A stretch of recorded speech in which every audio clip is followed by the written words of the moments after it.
வணக்கம். குப்த அரசர்களோட கண்டினியூஷன் பார்க்கலாம். போன வீடியோவில் இரண்டாம் சந்திரகுப்தரை பற்றி பார்த்தோம். அவருக்கு அப்புறமா பார்த்தீங்கன்னா முதலாம் குமாரகுப்தர் வர்றாரு. இவரோட பட்டப்பேர் என்னன்னா சக்கராதித்யர். சக்கராதித்யர்னு சொல்லுவாங்க. சக்கராதித்யர் யாருன்னா முதலாம் குமாரகுப்தர். நாலந்தா பல்கலைக்கழகத்தை உருவாக்கியவர். இது ரொம்ப இம்பார்ட்டன்ட்.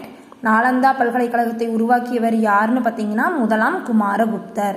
அவருக்கு அப்புறம் வந்து ஸ்ரீஸ்கந்தகுப்தர். இவரோட ஆட்சி காலத்தில் தான் பார்த்தீங்கன்னா ஹீனர் படையெடுத்தாங்க. அப்போ அவர் தடுத்து அவரும் போரிட்டு எல்லாம் அனுப்பிட்டாரு. அதுக்கப்புறமா 12 வருஷத்துக்கு அப்புறமா மறுபடியும் படையெடுத்தாங்க. அப்போ இவரால் எதுவும் பண்ண முடியல. அதுக்கடுத்தது ஸ்கந்தகுப்தருக்கு அப்புறமா வந்தவர் யாருன்னா பாலாதித்யர். இவரை முதலாம் நரசிம்மகுப்தர்னு சொல்லுவாங்க. குப்த வம்சத்தில் கடைசி பேரரசர் யாருன்னு பார்த்தீங்கன்னா பாலாதித்யர். இவர் பௌத்த மதத்தை பின்பற்றினாரு. அரசர் வேற, பேரரசர் வேறீங்க. அதுபடி பார்த்தீங்கன்னா குப்த வம்சத்தோட கடைசி பேரரசர் யாருன்னா பாலாதித்யர். அதுக்கப்புறமா வந்தவர் யாருன்னா விஷ்ணுகுப்தர்.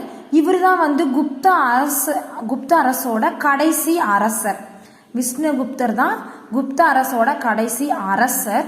இவரோட காலம் கிபி 540 கிபி 550 வரைக்கும். தேங்க்யூ.